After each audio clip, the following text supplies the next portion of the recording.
Patient is Sarah Olson, 2 years old, Caucasian female. Chief complaint per mother is patient is running a fever and pulling at her ears. Per mother, daycare sent patient home yesterday for a fever of 100.9 degrees Fahrenheit. It's day 2 of patient symptoms. She was crying several times last night, febrile last night, and this morning, up to 102 degrees Fahrenheit. She pulls at both ears, drinks well, appetite decreased with solids. Mom places warm compresses on both ears, which helped. She thinks that patient's pain is moderate to severe. Patient has no meds, no known allergies, no PMH, trauma, surgery, or hospitalization. Patient is up to date with immunizations, has recent flu vaccine and regular dental care. Safety is well observed at home, car, and in daycare. Patient's family history: both parents and immediate family members are alive and well. Maternal grandparents have dementia and live in a rest home. Social history: patient attends daycare, has appropriate interactions with other children. Home is smoke free, no history of violence and substance abuse. Review of systems: patient's mother denies all symptoms except for fevers, slight decrease in appetite, and child's pulling at both ears for 2 days. When asked where it hurts, the patient points to both ears. Vital signs as follows: temperature is 39 degrees Celsius, pulse is 98, regular rhythm, respiration is 26, regular no effort, SpO2 98% in room air, weight is 28 pounds, height is 88.9 centimeters. Physical assessment of all body systems is normal except for ears. Canals are clear bilaterally. No hearing deficits. Otoscopic exam showed both tympanic membranes are red and bulging with no drainage or perforation. Both TMs, bony landmarks, are not visible.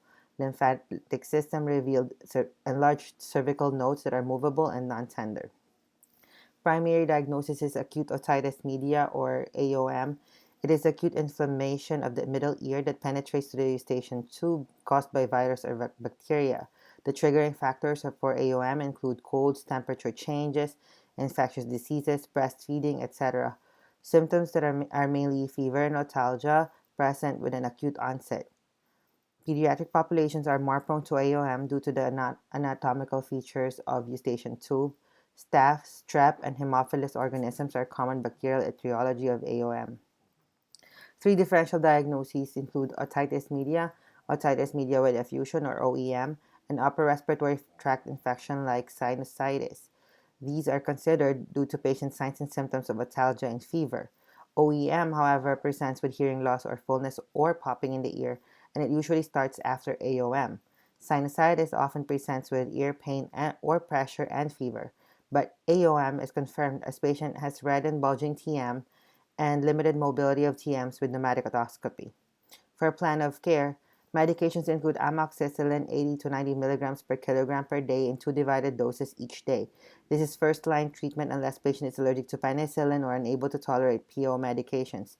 Ibuprofen 5 ml every 6 to 8 hours with maximum dose of 15 ml per day is given for pain and fever.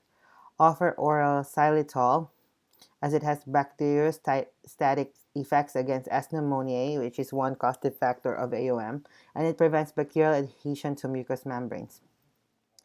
Continue to offer fluids frequently to avoid dehydration. Diagnostic tests include pneumatic otoscopy, which showed minimal TM mobility bilaterally, which confirmed AOM. For patient education, patient's mother must be educated on correct medication administration, correct dosage, delivery, and length of treatment of antibiotic, factors related to otitis media, and information about the signs of worsening symptomology.